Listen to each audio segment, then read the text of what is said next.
Assalamualaikum warahmatullahi wabarakatuh. Kami dari kelompok 7 ingin mempresentasikan materi tentang analisis forensik kinerja sipil. Saya ingin memperkenalkan diri terlebih dahulu. Perkenalkan, saya Natalia Krisita Hendrik dengan NIM 14825000055. Saya Triska Pulapeto dengan NIM 14825000058. Saya Febronia Vanessa Adriana Hussein dengan NIM 148250005. Saya Niswa Maraja Ramaza dengan NIM 148250043. Yang pertama adalah latar belakang performa prosesor menentukan kecepatan dan efisiensi komputer dan ditingkatkan melalui teknik seperti pipelining, branch prediction, serta out-of-order execution. Namun, dalam implementasinya sering muncul gejala efisiensi rendah, pipeline stall, branch miss, dan resource conflict yang menurunkan efisiensi pemrosesan, sehingga diperlukan analisis forensik untuk menemukan akar penyebab dan menemukan solusi. Kemudian ada analisis forensik kinerja sipil. Sebuah CPU menunjukkan gejala seperti efisiensi rendah, pipeline stall tinggi, branch miss tinggi, resource conflict sering terjadi. Dan tugasnya agar membuat root cause analysis, peretakan hubungan antara masalah, prioritaskan solusi melakukan peningkatan cost benefit analisis, dan buat roadmap peningkatan performa selama 3 generasi prosesor. Selanjutnya, Untuk penjelasan root cause analysis, di sini ada 3 penyebab utama, yaitu ada branch miss tinggi, pipeline stall tinggi, dan resource conflict yang sering terjadi. Untuk yang pertama ada branch miss tinggi. Hal ini terjadi karena branch predictor pada CPU kurang akurat dalam memprediksi arah perjalanan program. Ketika prediksi salah, instruksi yang sudah diproses harus dibatalkan dan pipeline harus di-flush, akibatnya banyak siklus clock terbuang. Penyebab kedua adalah pipeline stall tinggi. Pipeline stall dapat disebabkan oleh data hazard, kontrol hazard akibat branch miss, serta cache miss. Saat kondisi ini terjadi, beberapa tahap pipeline harus menunggu sehingga proses eksekusi menjadi terhambat. Penyebab yang ketiga yaitu ada resource conflict. Masalah ini muncul karena jumlah execution unit yang tersedia terbatas, sementara banyak instruksi ingin dieksekusi secara bersamaan. Akibatnya, instruksi harus mengantri untuk menggunakan sumber daya yang sama. Dari ketiga masalah tersebut, branch miss dan resource conflict menyebabkan pipeline stall semakin tinggi. Kemudian pipeline stall yang tinggi membuat jumlah instruksi yang dapat diselesaikan setiap siklus jadi berkurang. Oleh karena itu, efisiensi rendah bukan merupakan penyebab utama, melainkan dampak akhir dari berbagai masalah yang terjadi sebelumnya. Semakin sering terjadi branch miss, pipeline stall, dan resource conflict, maka semakin rendah nilai efisiensi yang dihasilkan oleh CPU. Oke, selanjutnya adalah pemetaan hubungan antar masalah. Jadi saya akan menjelaskan antara 4 gejala yang ditemukan, yaitu branch miss, resource conflict, pipeline stall, dan efisiensi rendah. Keempat gejala ini sebenarnya tidak berdiri sendiri, tapi saling berkaitan dan membentuk rantai penyebab yang pada akhirnya menurunkan performa CPU. Hubungan yang pertama terjadi antara branch miss dan pipeline stall, yaitu saat CPU menjalankan instruksi pencocokan, prosesor menggunakan branch predictor untuk menebak arah pencocokan agar pipeline tetap terisi dan eksekusi bisa berjalan lebih cepat.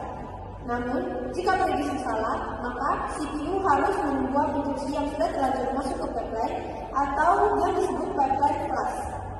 Akibatnya, pipeline menjadi kosong, sementara CPU kehilangan beberapa siklus clock. Kondisi inilah yang menyebabkan pipeline stall meningkat. Jadi, outnya adalah branch prediction kurang akurat, branch miss tinggi, pipeline flush, dan pipeline stall tinggi sampai efisiensi rendah. Jadi, awal yang kedua adalah eksekusi unit terbatas, resource conflict tinggi, instruksi menunggu, pipeline stall tinggi. Ketika pipeline sudah tinggi, dampaknya langsung terasa pada IPC atau instruction per cycle. IPC menunjukkan berapa banyak instruksi yang bisa diselesaikan dalam satu siklus atau pipeline terberhenti atau tertunda. Maka jumlah instruksi yang selesai per siklus juga ikut turun. Itulah sebabnya pipeline stall tinggi akan menyebabkan efisiensi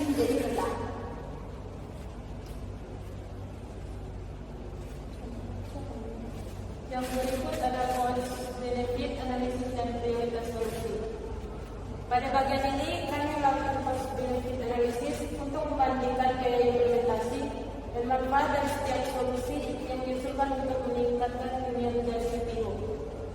Yang pertama adalah solusi meningkatkan akurasi branch predictor.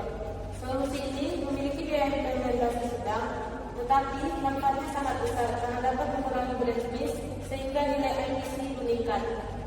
Yang kedua ada optimalisasi pipeline. Solusi ini juga memiliki biaya sedang dan manfaat yang sangat tinggi karena mampu mengurangi pipeline style serta membuat proses eksekusi instruksi menjadi lebih efisien.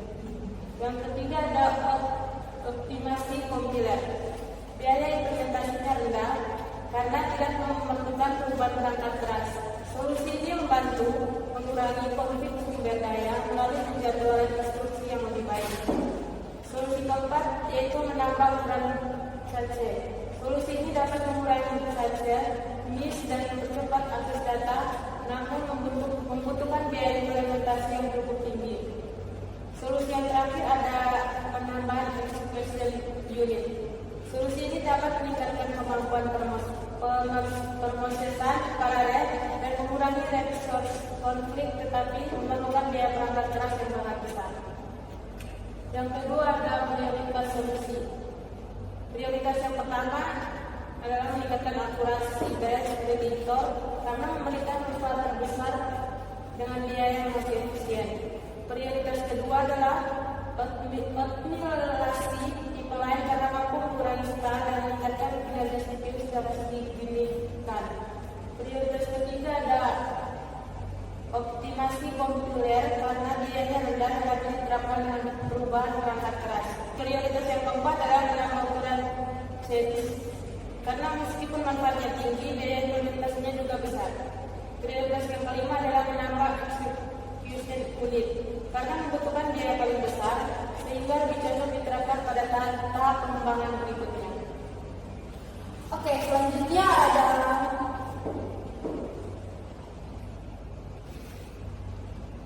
roadmap peningkatan perform selama 3 generasi prosesor. Ada yang pertama, generasi pertama, optimasi branch prediction dan pipeline. Pada generasi pertama, peningkatan difokuskan pada branch prediction dan pipeline. Tujuannya adalah mengurangi kesalahan prediksi percabangan serta mengurangi pipeline style sehingga aliran instruksi menjadi lebih lanjut. Dengan perbaikan ini, nilai IC dapat meningkatkan sekitar 10-15%. Yang kedua ada generasi kedua yaitu peningkatan change dan execution unit. Pada generasi kedua, fokus diarahkan pada peningkatan change dan execution unit.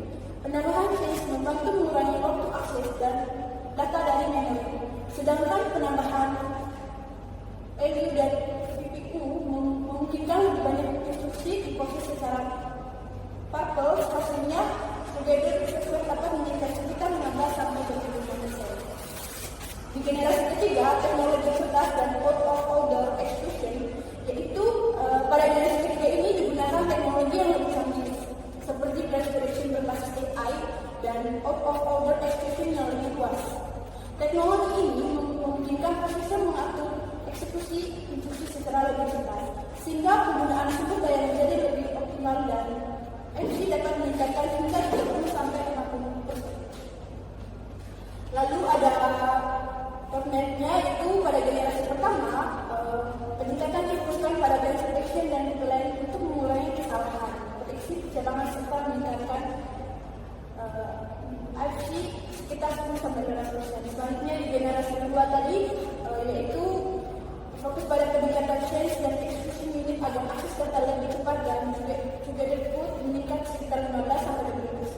Dan yang terakhir tadi, generasi ketiga menerapkan teknologi AI dan out-of-order execution untuk mengoptimalkan penggunaan sumber daya prosesor sehingga IC dapat meningkatkan hingga 30-40%.